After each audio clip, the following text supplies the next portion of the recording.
네, 4월 3일 달빛교회 주일 예배. 오늘은 약식으로 시작하도록 하겠습니다. 우리 사도신경으로 다 같이 신앙 고백합니다. 전능하사 천지를 만드신 하나님 아버지를 내가 믿사오며 그 외아들 우리 주 예수 그리스도를 믿사오니 이는 성령으로 잉태하사 동정녀 마리아에게 나시고 본디오 빌라도에게 고난을 받으사 십자가에 못 박혀 죽으시고 장사한 지 사흘 만에 죽은 자 가운데서 다시 살아나시며 하늘에 오르사 전능하신 하나님 우편에 앉아 계시다가 저리로서 산 자와 죽은 자를 심판하러 오시리라. 성령을 믿사오며 거룩한 공회와 성도가 서로 교통하는 것과 죄를 사하여 주시는 것과 몸이 다시 사는 것과 영원히 사는 것을 믿사옵나이다. 아멘. 제가 잠깐 기도하겠습니다. 사랑하는 주님 감사합니다. 어려운 상황 가운데도 또 우리를 예배 자리로 불러주셔서 함께 예배할 수 있게 해주셔서 감사합니다.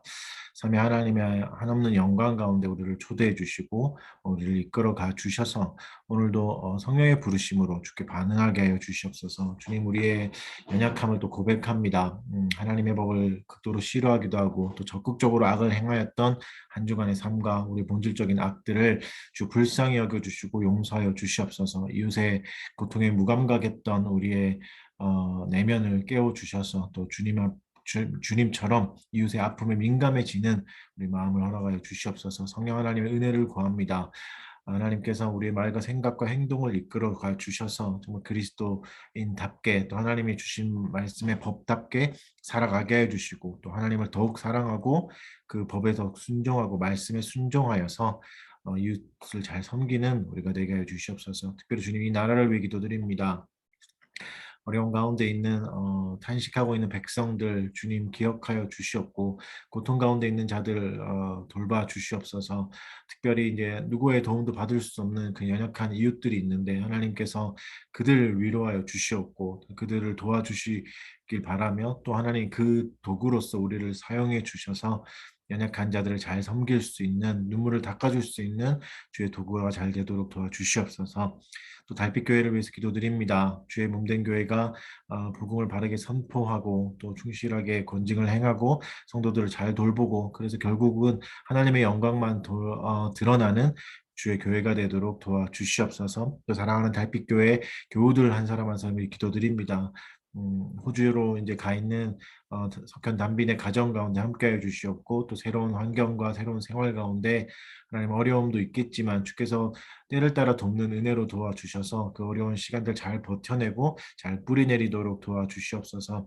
각 가정들이 있습니다. 주님 가장들에게 지혜를 도와주시고 그리스도의 마음을 주셔서 가장을 잘 이끌어가고 섬길 수 있게 해주시옵고 아내들에게 능력과 지혜를 더하여 주셔서 합력하여서 선을 이룰 수 있는 아름다운 가정 잘 이루어갈 수 있도록 도와주시옵소서. 학업 중에 있는 학생도 있습니다. 지혜를 주시고 능력 허락하여 주셔서 하나님 최선을 다해서 공부하여서 이것을 통하여서도 하나님께 영광 돌리도록 하여 주시옵소서. 또 직장에 또 수고롭게 일하고 피곤한 몸을 이끌고 또 이 시간에 함께 나와 있는 지체들이 있습니다. 위로하여 주시고 세임과 능력 더하여 주시옵소서. 하나님 또 일주일 동안 받았던 상처와 아픔들 주 안에서 성령 안에서 위로받게 해 주시고 하나님 도와주셔서 이 모든 것을 또 합력해서 선으로 이루실 하나님을 기대하게 해 주시옵소서. 또 병중에 있는 지체들 있습니다. 하나님 병 가운데 있을 때 더욱더 하나님께 가까이 가게 해 주시옵고 그리스도의 위로를 더 풍성히 오히려 누릴 수 있게 해 주시고 특별히 성도들의 사랑을 함께 잘 누릴 수 있는 시간 되도록 도와주시고 인도하여 주시옵소서. 하나님, 특별히 이제 또 말씀을 듣습니다. 말씀 전할 저에게 은혜를 더해 주시고 함께 주 앞에 나갈 수 있는 그런 은혜의 시간 되도록 도와주시옵소서. 감사드리며 예수님 이름으로 기도합니다. 아멘. 말씀 보겠습니다. 말씀은 오늘 시편 10편입니다. 시편 10편. 우리 시편 찬송을 오늘 배우고 해야 되는데 줌이어서 이제 어쩔 수는 없고 다음 주부터는 한번 부를 수 있을 것 같습니다. 시편 10편 제가 한번 읽어드릴게요. 여호와여 어찌하여 멀리 서시며 어찌하여 환난 때에 숨으시나이까. 악한 자가 교만하여 가련한 자를 심히 압박하오니 그들이 자기가 베푼 꾀에 빠지게 하소서. 악인은 그의 마음에 욕심을 자랑하며 탐욕을 부리는 자는 여호와를 배반하여 멸시하나이다. 악인은 그의 교만한 얼굴로 말하기를 여호와께서 이를 감찰하지 아니하신다 하며 그의 모든 사상에 하나님이 없다 하나이다. 그의 길은 언제든지 견고하고 주의 심판은 높아서 그에게 미치지 못하오니 그는 그의 모든 대적들을 멸시하며 그의 마음에 이르기를 나는 흔들리지 아니하며 대대로 환난을 당하지 아니하리라 하나이다. 그의 입에는 저주와 거짓과 포악이 충만하며 그의 혀 밑에는 잔해와 죄악이 있나이다. 그가 마을 구석진 곳에 앉으며 그 은밀한 곳에서 무죄한 자를 죽이며 그의 눈은 가련한 자를 엿보나이다. 사자가 자기의 굴에 엎드림 같이 그가 은밀한 곳에 엎드려 가련한 자를 잡으려고 기다리며 자기 그물을 끌어당겨 가련한 자를 잡나이다. 그가 굽으려 엎드리니 그의 포악으로 말미암아 가련한 자들이 넘어지나이다. 그의 마음에 이르기를 하나님이 잊으셨고 그의 얼굴을 가리셨으니 영원히 보지 아니하시리라 하나이다. 여호와여 일어나옵소서 하나님이여 손을 드옵소서 가난한 자들을 잊지 마옵소서 어찌하여 악인이 하나님을 멸시하여 그의 마음에 이르기를 주는 감찰하지 아니하리라 하나이까 주께서는 보셨나이다 주는 재앙과 원한을 감찰하시고 주의 손으로 갚으려 하시오니 의로운 자가 주를 의지하나이다 주는 벌써부터 고아를 도우시는 이시니이다 악인의 팔을 꺾으소서 악한 자의 악을 더 이상 찾아낼 수 없을 때까지 찾으소서 여호와께서는 영원 무궁하도록 왕이시니 이방 나라들이 주의 땅에서 멸망하였나이다. 여호와여 주는 겸손한 자의 소원을 들으셨사오니 그들의 마음을 준비하시며 귀를 기울여 들으시고 고아와 압제당하는 자를 위하여 심판하사 세상에 속한 자가 다시는 위협하지 못하게 하시리이다. 아멘. 네, 오늘은 시편 네, 마음의 건징이라는 제목 가지고 말씀 나누도록 하겠습니다. 시편은 탄식시예요. 이제 성경에 탄식시들이 나오잖아요. 탄식이 왜 필요한가? 좋은 얘기만 해도 이제 모자랄 건데 왜 이렇게 탄식을 해야 되는가? 여러분 잘 아시다시피 겪으시다시피 세상살이가 이제 탄식이 나올 만큼 힘들잖아요. 또 그리고 이런 탄식을 하나님이 인정해 주시는 거죠. 우리의 괴로움을 인정해 주시고 존중해 주시고 우리의 또 때로는 거친 표현이 나오지 않습니까? 이런 것도 허락해 주시고 성경에 기록해 놓은 거는 이제 표현하게 해 주신 거죠. 그래서 하나님이 허용해 주셨다는 말에는 이제 탄식에도 유익이 있다는 거죠. 그래서 신자의 탄식은 그냥 마냥 무력하게 끝나지 않습니다. 그래서 우리의 한숨은 그냥 하늘로 흩어져 버리지 않고 탄식을 통해서도 우리는 뭔가를 배울 수 있고 또 신자만 누릴 수 있는 유익이 그 안에 있는 거죠. 그래서 결과적으로 탄식은 유용해집니다. 그래서 우리의 삶을 더 풍성하게 만들어 주는 거죠. 그래서 시편은 이것을 잘 보여주는데 특별히 이제 시편은 세 부분으로 나눌 수 있어요. 1절부터 11절까지는 이제 악인에 대한 상세한 묘사가 길게 나오죠. 그리고 12절부터 15절은 기도합니다. 악인에게 당하고 있는 무력한 자들, 가련한 자들 위해서 기도하고 16절부터 마지막 18절까지는 이제 승리에 대한 확신들, 또 가난한 자들이 옳다는 응원들 이런 부분이 나오죠. 이제 자세히 좀 살펴보도록 하겠습니다. 1절에 이제 익숙한 표현이 나오죠. 어찌하여 이런 표현들. 많이 쓰잖아요. 어찌하여 성경에서 많이 나오고 이제 이 표현만 봐도 지금 굉장히 억울하고 분노도 있는 걸 발견할 수 있잖아요. 이제 좀 더 생각해 보면 단순히 그냥 분노만 쏟아내고 억울함을 표현하는 게 아니라 이 상황의 총 책임자가 하나님이라는 걸 이제 인정하고 있는 거죠. 하나님이 이 세상을 다스리고 계시다는 개념이 있습니다. 그래서 하나님께 부르짖는 거죠. 이게 되게 중요한 포인트입니다. 우리가 살아가면서 이제 힘든 날을 겪게 되잖아요. 뭐 오늘 하루를 시작할 때, 뭐 이렇게 생각하지 않습니까? 오늘은 운이 좋았다. 운이 좋았으면 좋겠다. 아니면 뭐 하루를 마칠 때, 오늘 운이 나빴네. 재수 없었네.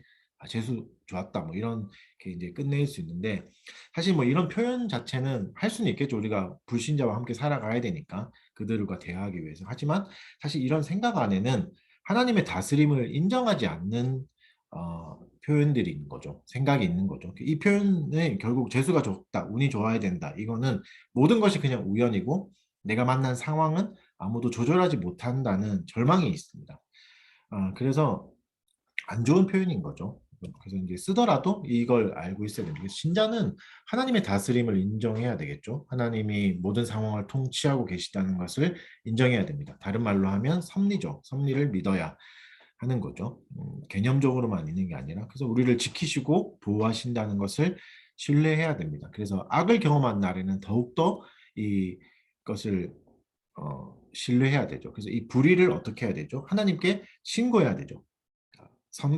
그래야 어떻게 되죠? 우리가 선과 악에 대한 기준이 흐려지지 않을 수 있고 흔들리지 않을 수 있는 거죠. 그래서 신고 정신, 하나님께 대한 신고 정신은 우리를 지탱하게 해줍니다. 그래서 이제 우리가 신고해야 될 악의 모습들이 이제 쭉 나오죠.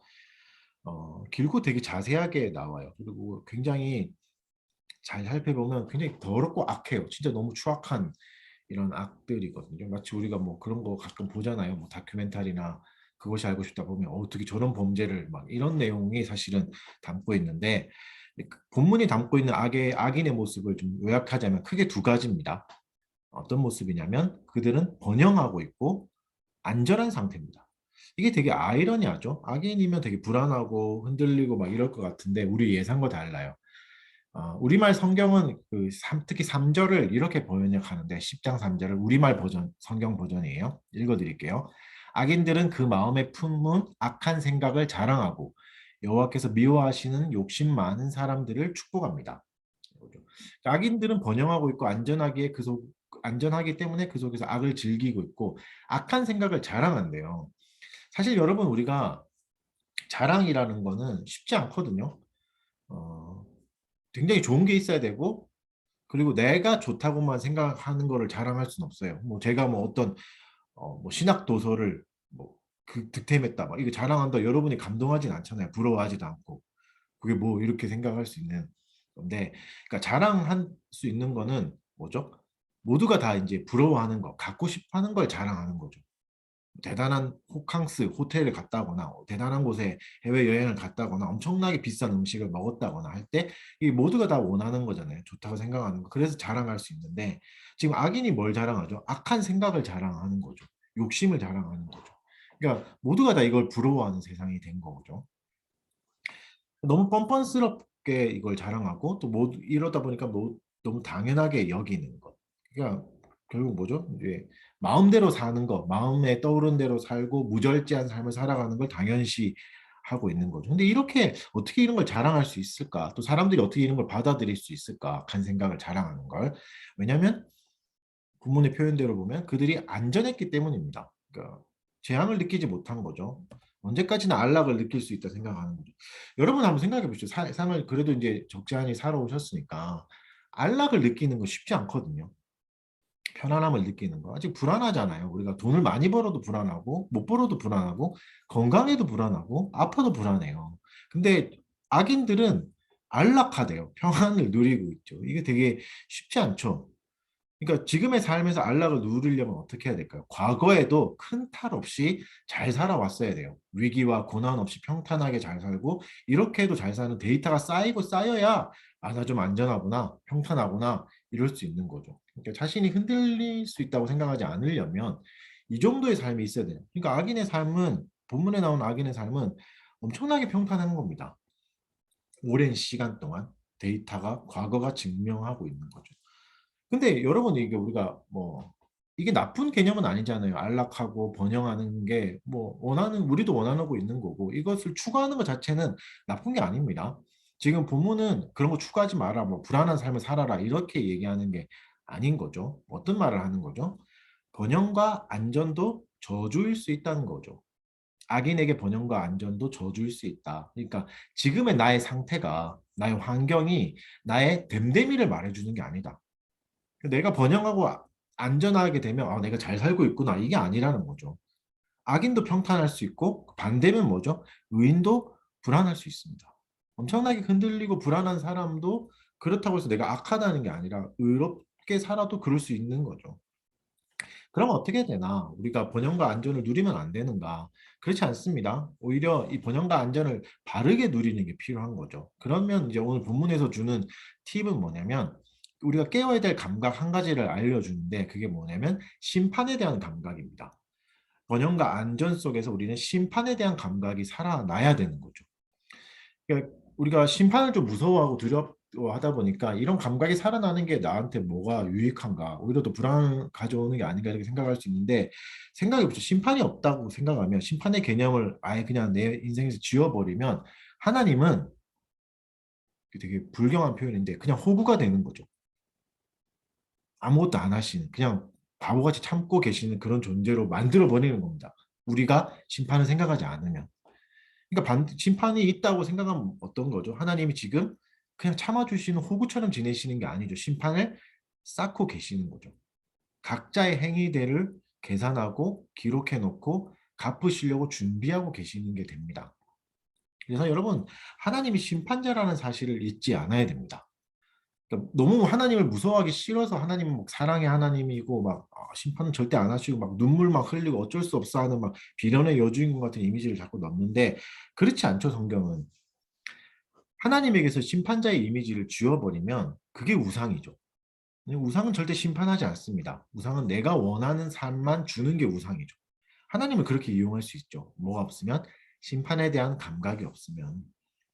그러니까 본문은 심판에 대한 감각 없이 번영과 안전을 누리는 악인의 모습을 보여주거든요. 그래서 어떤 형태가 열매 맺냐면 두 가지 또 형태가 나와요. 그들은 속이고 폭력을 행하게 됩니다. 그러니까 심판을 생각하지 않고 번영과 안전을 누리면 폭력적이 되고 거짓말을 하게 되는 사람이 되는 거죠. 그래서 본문은 그들의 혀가 위중으로 가득 차 있고 뭐 자기에게 도움만 되면 언제든지 거짓으로 맹세까지도 할 수 있다 생각하는 거죠. 왜죠? 심판에 대한 감각이 없으니까 하고 싶은 대로 하는 거죠. 그래서 폭력적이 됩니다. 본문에서 묘사되는 폭력을 자세히 보면 너무 악랄해요. 굉장히 악랄해요. 너무 더럽게 생각할 정도로. 왜냐하면 그들이 폭력을 휘두르는 대상을 보면 강한 자에게 폭력을 휘두르는 게 아닙니다. 약하고 무력한 자에게 폭력을 행합니다. 왜죠? 그래야 보복을 안 받으니까. 그러니까 굉장히 무서운 생각입니다. 그래서 8절에 보면 무죄한 자를 죽인다고 말해요. 여러분, 무죄한 자를 죽여요. 아무 죄 없는 사람은. 그런데 어떻게 내가 번영하고 안전할 수 있겠습니까? 되게 어려운 개념이거든요. 그렇죠? 우리는 사람 누구를 때리거나 나쁜 말 해도 나중에 마음에 남잖아요. 확 욱해서 이제 확 화내도 내가 그때 너무 심했나 이렇게 생각하는데, 실제로 아무 죄 없는 사람을 죽였는데 마음이 안전하대요. 그리고 번영하고 있대요. 잘 된대요. 어떻게 이럴 수 있을까? 한 가지 길이 있죠. 죽이고 싶은 사람을 살인자가 될 정도로 악인으로 둔갑시켜 버리면 됩니다. 그럼 뭐죠? 그 죽인 살인은 합법적이 돼버리죠. 그러니까 악인이 무죄한 자를 죽이고도 계속 번영하고 안전할 수 있었던 것은 죄가 없는 사람을, 본문의 표현대로 무죄한 사람을 죄인으로 만들어서 죽였다는 의미가 되는 거죠. 그러니까 무죄한 자를 합법적인 절차로 죽이는 거죠. 합법적인 절차를 따라서. 성경에 이런 예가 나오죠. 구약에 보면 나봇의 포도원 이야기 나오죠. 아합과 이세벨, 여러분 잘 아시는. 아합이 이제 나봇의 포도원을 너무 갖고 싶어 하잖아요. 근데 뭐 이스라엘은 잘 아시다시피 부동산 개념이 없잖아요. 거래를 하고 뭐 사고 파는 개념이 없잖아요. 그냥 조상 대대로 하는데 너무 갖고 싶은 거죠. 그래서 이세벨이 꾀를 내죠. 나봇을 이제 합법적인 절차를 따라서 이걸 뺏어 버려요. 어떻게 하냐면 나봇이 하나님과 왕을 저주했다는 거짓 증인을 세웁니다. 그러니까 하나님을 저주했으니까 이거는 그냥 돌에 맞아 죽을 죄거든요. 그래서 이웃 사람들이 와서 돌을 던져서 나봇을 쳐 죽여요. 그래서 그 포도원을 빼앗게 되는 거죠. 여기에서 완전 합법적인 거죠. 겉으로 보기에는 아무 불법이 없어요. 그냥 죽은 뭐 땅의 주인이 없으니까 왕이 가져버리는. 그러니까 굉장히 지능적이고 추악한 범죄죠. 무죄한 자를 죽인다는 것은. 여러분 이걸 우리도 조심해야 됩니다. 근데 내가 어떤 이에게 해를 끼치는데 상처를 주는데 법적으로 아무 문제가 없을 수 있어요. 그렇잖아요? 누구에게 그냥 세게 말하거나 나쁜 말을 하거나 심하게 말하거나 이거 법에 걸리진 않아요. 물론 모욕죄나 뭐 이런 게 있긴 하겠지만 그거에 걸리지 않을 정도로 상처를 주고 뭐 이럴 수 있잖아요. 그러면 나는 무죄한가? 그렇지 않다는 말입니다. 심판이 있습니다. 세상의 법에는 안 걸려도 하나님께는 걸릴 수 있는 거죠. 하나님은 왜냐하면 우리의 마음을 심판하시니까. 우리의 과정도 심판하시니까. 그러니까 이런 생각을 가지고 계셔야 됩니다. 나의 모든 행동들 그리고 말도 결국은 심판받을 거다. 이런 생각이 없으면 잔인해집니다. 사람들이. 그래서 2절을 보면 가련한 자를 압박한다는 표현이 나와요. 이 표현도 되게 무서운 표현이에요. 압박한다는 표현이 이제 추격하다, 뭐 불을 피우다 이런 의미의 단어를 쓰거든요. 그러니까 어떤 말이냐면 악인들의 교만이 불과 같아서 연약한 자를 태워버리는 거죠. 그러니까 심판을 인정하지 않는 사람, 심판을 개념을 가지지 않는 사람은 불 같은 존재입니다. 주변에 있는 연약한 사람을 다 태워버리게 되죠. 또 괴롭힘을 당한 사람은 어떻죠? 불에 들어간 것처럼 고통스럽습니다. 너무 악랄한 방법이죠. 화상을 입을 정도 불에 타는 고통 가장 큰 고통 아니에요? 두려운 고통이잖아요. 여러분 악인의 방식을 조심해야 됩니다. 우리도 얼마든지 이렇게 될 수 있죠. 다시는 안 볼 사이니까 뭐 다시 만날 사이는 아니니까 함부로 행할 수 있어요. 뭐 우리가 뭐 어떤 상점에 가서 만나는 직원들이 사람들이나 뭐 이런 서비스 받는 사람들에게 함부로 할 수 있잖아요. 다시 안 볼 사람이고 뭐 내가 정당한 걸 지불했으니까 나는 합법적으로 이 사람을 괴롭힐 수 있다. 뭐 이렇게 하는 것은 나쁜 행동이 되는 거죠. 지극히 작은 자에게 하는 행동은 반드시 헤아림을 받고 상을 받든지 벌을 받든지 하게 됩니다. 하나님이 그걸 헤아려 주시니까. 그래서 여러분 법적으로 괜찮다고 문제되지 않는다고 해서 다 괜찮은 게 아닌 거죠. 우리는 하나님의 법을 따라야 되는 거죠. 하나님의 법도 따라야 되는 거죠. 그래서 법에 걸리지 않는다고 다 선한 게 아닙니다. 악랄한 방식을 따르지 마십시오. 그러니까 이런 방식으로 계속 살다 보니까 악인은 어떻게 되죠? 오만한 자가 돼요. 두려움이 없는 거죠. 벌을 받아본 적도 없고 심판을 받아본 적도 없으니까 굉장히 교만해져요. 근데 이 오만함은 한 가지 사상에 뿌리를 내립니다. 한 가지 사상을 더욱 증폭시키는데 그게 뭐냐면 하나님은 세상사에 관심이 없다는 생각이에요. 하나님이 세상에 무관심하다. 그래서 모든 것이 우연이거나 재수다. 그냥 운이다. 이렇게 생각하는 거죠. 그래서 어떻게 되죠? 우연이고 운이니까 나에게는 책임이 없는 거예요. 그냥 우주의 기운이야. 이건 흐름이야. 이렇게 된 거야. 그러니까 나는 책임이 없어. 이렇게 해버린 거죠. 왜냐하면 하나님은 관심 없으니까. 이게 굉장히 무서운 생각입니다. 하나님의 존재까지도 인정해요. 근데 관심이 없다 생각하시는 거죠. 하나님의 통치나 다스림을 인정하지 않게 되는 거죠. 굉장히 무섭습니다. 그래서 여러분 시편에서 이제 경건을 얘기하는데 시편에서 말하는 경건은 안락함은 아닙니다, 사실. 시편에서 말하는 경건은 심판을 늘 염두에 두고 살아가는 삶입니다. 그래서 시편에서 말하는 경건은 치열할 수 있습니다. 그리고 이 경건은 불안할 수도 있어요. 그러니까 심판을 마음에 새기고 산다는 것은 두렵고 눌릴 수 있는 거죠. 근데 여러분, 그렇다고 해서 두려움에 사로잡혀 사는 걸까요? 아닙니다. 그렇지 않습니다. 왜냐하면 오히려 언제든 달려갈 수 있는 은혜의 성소를 발견하게 되는 겁니다. 심판을 계속 생각한다는 것은. 은혜의 성소가 있어요. 두려울 때마다 달려갈 곳이 있는 거죠. 그래서 위로받을 곳이 있습니다. 그냥 우연히 생긴 게 아니라 재수없어 생긴 게 아니라 하나님이 주신 거라고 하면 고통을 당할 때 달려갈 곳이 있죠. 위로받을 곳이 생기는 거죠. 그래서 진짜 심판을 생각하고 살아가는 성도는 고통과 슬픔을 견디게 돼요. 역경과 뭐 고통 속에서도 스스로를 위로하게 되고 또 하나님의 은혜를 신뢰하며 살아가게 됩니다. 그래서 절대 삶을 포기하거나 삶을 그냥 내버려 두거나 그냥 혼자 세상을 등져서 살아가는 그런 삶이 안 되는 거죠. 그리고 고통받고 있는 사람도 외면하지 않습니다. 이것을 기억하는 사람은. 그래서 그러면 이제 이런 악인들을 봤으니까 그러면 신자는 뭐가 다른가? 악인과 신자의 차이는 뭔가? 이걸 좀 살펴보면 그러니까 섭리를 믿는다는 것, 심판을 믿는다는 건 어떤 차이를 만들어내는가? 일단 이제 뭐 기도하는 부분을 보면 12절부터 이제 15절 보면 하나님께 따지잖아요. 하나님 일어나십시오. 막 이렇게 얘기해요. 하나님 일어나십시오. 막 이렇게 얘기해요. 빨리 손을 드세요. 막 이렇게 얘기하는데 이런 걸 되게 불경건하다고 생각할 수 있습니다. 근데 본문의 뉘앙스는 이걸 불경건하게 보여주지 않아요. 본문에서 이제 말하는 불경건은 하나님께 버릇없는 표현 뭐 이런 게 아닙니다. 오히려 불경건은 뭐죠? 하나님이 이 땅에 무관심하다고 생각하는 게 불경건입니다. 물론 하나님께 공손하게 말해야 되고 하나님을 존중해야 되겠지만 정말 위급한 상황이고 내 진짜 멘탈이 나갈 정도로 흔들릴 때 하나님께 바르게 표현하기는 되게 어렵잖아요. 근데 그런 상태에서도 하나님 앞에 투정 부리고 있는 게 경건한 삶이다라고 얘기해 주는 거죠. 왜냐하면 그 사람은 적어도 하나님의 다스림과 통치를 인정하고 있으니까. 이걸 인정하지 않으면 다른 사람에게 화내거나 그냥 우주에 대고 소리치거나 이렇게 되는 거죠. 그래서 본문은 정확하게 말합니다. 하나님이여 여호와여 일어나옵소서 하나님이여 이 손을 드옵소서라고 외치고 있죠. 근데 한번 생각해 보시죠. 사실 하나님은 언제나 깨어 계시잖아요. 뭐 주무시는 분이 아니잖아요.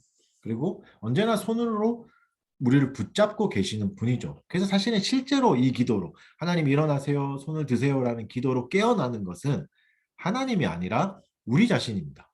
우리가 깨어나는 거죠. 어떤 거에 대해서 무감각했던 의로움에 대해서 무감각했던 개념이 깨어나고 가련한 자의 고통에 대해서 무감각했던 나의 영혼이 깨어나는 기도입니다. 악에 대해서 무감각. 왜냐면 세상이 악으로 뒤덮이니까 그냥 살자 이렇게 언제든지 되거든요. 근데 이 기도를 통해서 다시 악함은 아니다. 이런 게 깨어나게 되는 거죠. 여러분 그렇게 기억하십시오. 이런 게 깨어나게 되면 뭐 어떤 개념이 생기냐면 하나님이 우리의 모든 고통을 다 헤아리고 계신다는 생각이 들어오게 됩니다. 인정하게 됩니다. 여러분 그런 거 있잖아요. 우리가 삶을 나누다 보면 뭐 다른 얘기 이제 타인에게 말할 때 내가 일주일 동안 얼마나 아팠고 뭐 이런 상황 때문에 정말 힘들었고 속상했다 구구절절 얘기하는데 그래도 그 마음이 잘 전달 안 되잖아요. 상황까지는 다 완벽하게 설명할 수 없으니까. 근데 하나님이 우리 곁에서 나의 작은 한숨부터 시작해서 크고 작은 고통의 증인이 되어 주시는 거죠. 뭔 말이죠, 이게? 감찰하고 계시는 거죠. 근데 악인은 이걸 인정하지 않는 겁니다.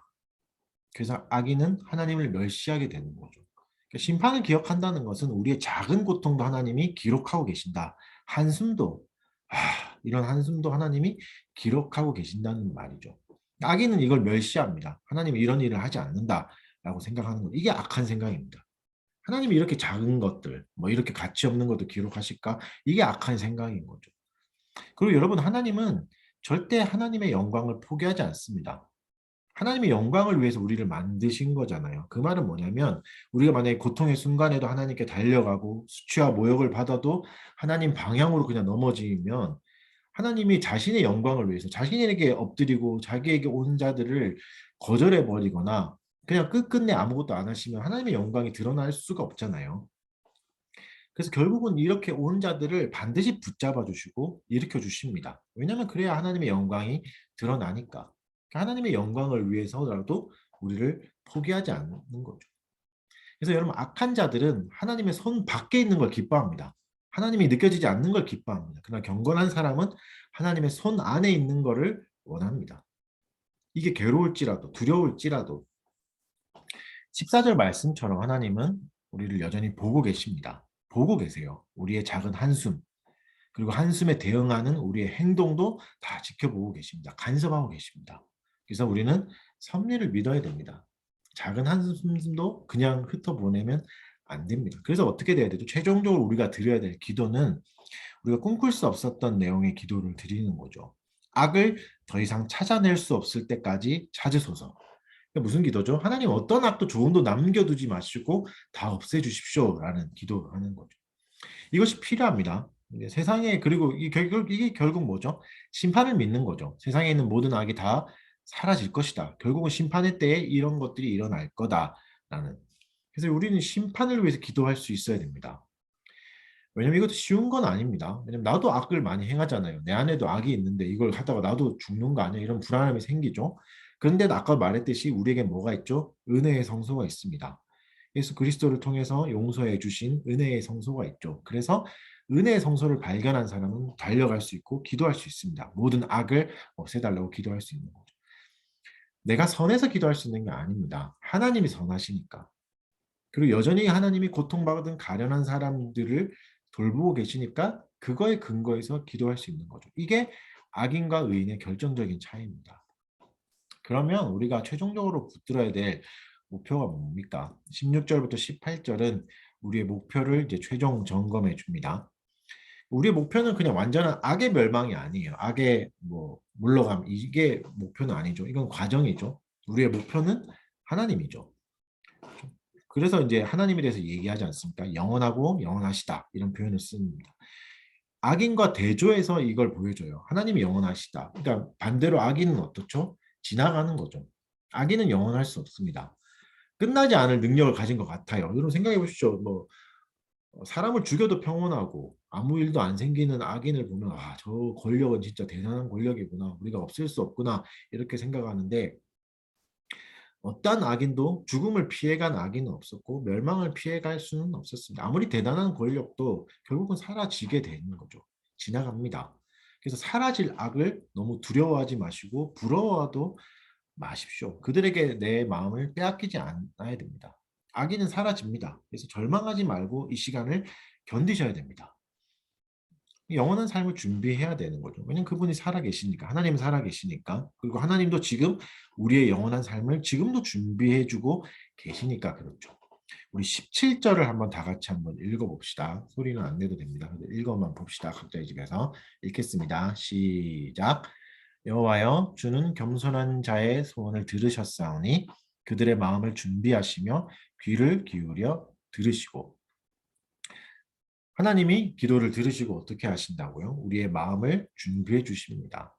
이 은혜를 구해야 합니다. 하나님이 우리의 마음을 준비해 주시는 그래서 겸손한 종들에게 은혜를 주시고 우리를 실망케 하는 세상에 낙담하지 않게 해주시고 두렵고 힘든 세상에서 용기와 인내를 가지게 해주시고 또 너무 어두워 보이지 않는 세상에서도 소망을 가지게 해주시는 거죠. 그러면 어떻게 될까요? 결국 마지막 날에 우리의 인내가 헛된 게 아니었다. 이게 증명될 겁니다. 나는 진짜 호구가 아니었다는 게 증명될 겁니다. 그리고 내가 가진 소망이 무익한 게 아니었다는 게 확인될 겁니다. 말씀을 결론을 맺겠습니다. 뭐 세상살이도 힘든데 교회까지 와서 우리가 고통스러운 이야기를 들어야 되고 해야 되나? 뭐 충분히 이렇게 생각할 수 있어요. 근데 왜 이런 얘기를 해야 되냐면 일단 성경에 기록돼 있고 또 하나님이 이렇게 추악하고 고통스러운 세상에 직접 관여하시고 다스리고 계신다는 메시지가 되기 때문에 얘기해야 되는 거죠. 그리고 주의 자녀들도 여전히 고통받고 있잖아요. 그리고 특히 무명에 가련한 사람들이 여전히 지금도 고통받고 있습니다. 그래서 적어도 그들의 이야기는 회자되어야 됩니다. 교회 안에서도 어떤 게 악한 건지 우리는 들어야 되고 말해야 되는 거죠. 그래서 시편은 이렇게 잔인한 이야기를 사실 실제적인 되게 길게 얘기하는 거죠. 악은 어떻습니까? 헤아려 보는 것만으로도 괴롭죠. 뭐좀 범죄 드라마, 범죄 다큐멘터리 보는 것만으로도 괴롭잖아요. 그러나 우리에게는 은혜의 성소가 있습니다. 달려갈 곳이 있는 거죠. 진짜 불쌍한 건 어떤 사람들이죠? 은혜의 성소도 없는 사람이 불쌍한 거죠. 은혜의 성소도 없으면서 고통만 받고 있는 사람들. 그래서 우리는 하루를 살더라도 이 세상에서 악이 사라지기 위해서 노력해야 됩니다. 기도해야 되고 그리고 악인에게 반드시 벌을 내린다는 것을 기억해야 됩니다. 이것을 마음에 새기고 살아가야 됩니다. 하나님은 심판하시는 하나님입니다. 그것을 심판을 하나님으로부터 자꾸 분리시키려 하지 않아야 됩니다. 물론 여러분 심판을 마음에 담고 사는 것은 힘들다 생각할 수 있습니다. 아니, 어떻게 그렇게 피곤하게 살 수 있나? 근데 심판을 마음에 담는 순간 뭐가 생기는 거냐면 마음의 건징이 생기는 겁니다. 마음으로 하나님이 우리를 건징하시는 거죠. 교회가 이제 겉으로 건징을 하거나 할 수 있지만 제일 1차적인 건 마음의 건징입니다. 마음의 건징이 있다면 어떻게 될까요? 우리를 아합과 이세벨의 길로 가는 것을 막아줍니다. 그리고 마음의 건징은 은혜의 성소를 갈망하게 해줍니다. 그러니까 심판이 주는 마음의 건징을 두려워해서는 안 됩니다. 아플 겁니다. 마음의 건징이 있다는 건 괴롭죠. 그러나 우리를 바른 길로 데려다 줄 겁니다. 이게 없다면 아합 되는 겁니다. 이세벨 되는 거예요. 하나님 인정해요. 아합도 이세벨도. 근데 자기 마음대로 사는 거죠. 마음의 건징 없이 살면. 그래서 마음의 건징 받아들이고 심판을 믿어야 되는 거죠. 그래서 여러분 하나님이 때로는 하나님의 자녀들을 극도로 약해질 때까지 가만히 두실 때도 있습니다. 하지만 우리는 마음의 건징을 받고 심판을 믿는다면 어떻게 해야 되죠? 끈기 있게 반응해야 됩니다. 도움이 없다고 눈에 보이는 도움이 없다고 하나님이 게으르다 생각하지 마십시오. 여전히 하나님이 일하고 계시고 그 시간에 하나님이 우리에게 인내를 가르쳐 주시는 거죠. 인내를 가르쳐 주는 시간으로 받아들여야 됩니다. 그리고 하나님의 도움을 기다려야 됩니다. 때로는 그래서 우리의 감정을 눌러야 될 때도 있습니다. 성급함을 억제해야 될 때도 있고 슬픔이 너무 도를 넘지 않게 붙잡아 볼 수도 있어야 되는 거죠. 하나님이 자비를 베푸시는 때를 때로는 신음하면서 끙끙 앓면서도 기다려야 되는 거죠. 왜냐하면 하나님이 반드시 갚으시니까. 그리고 우리의 한숨을 절대 땅에 떨어지지 않게 하시니까. 사랑하는 성도 여러분, 심판을 붙잡으십시오. 심판을 믿고 심판을 통해서 주시는 마음의 권징을 잘 받아서 누리십시오. 아프지만 이것은 우리를 바르게 이끌어 갈 것이고 반드시 갚아주시는 하나님, 정의로운 하나님을 만나게 해 주실 것입니다. 이것을 잘 누리는 달빛교회 교우들 되기 바랍니다. 아멘. 제가 한번 기도하도록 하겠습니다. 사랑하는 주님 감사합니다. 하나님 오늘 말씀하신 대로 사랑하는 성도들, 교우들 마음의 권징을 잘 누릴 수 있게 하여 주시옵소서. 심판하시는 하나님의 이미지를 너무 무섭게만 생각하지 말게 하여 주시고 우리 가슴에 잘 새기게 하여 주셔서 어떤 악도 그냥 흩어보내지 않으시고 반드시 보응하시고 갚으신다는 것을 기억하게 하여 주시고 하나님 이것이 우리의 삶을 괴롭히는 것이 아니라 오히려 우리의 삶을 바른 길로 이끌어가는 것을 인정하고 하나님 바르게 살아갈 수 있도록 도와주시옵소서. 은혜를 주실 하나님만 기대하며 또 은혜의 성소를 언제든지 우리가 달려갈 수 있게 하여 주시옵소서. 감사드리며 예수님 이름으로 기도합니다. 아멘. 네, 오늘 이제 축도로 예배 마치도록 하겠습니다. 축도하겠습니다. 주 예수 그리스도의 은혜와 하나님의 사랑과 성령의 교통하심이 너희 무리와 함께 있을지어다. 아멘.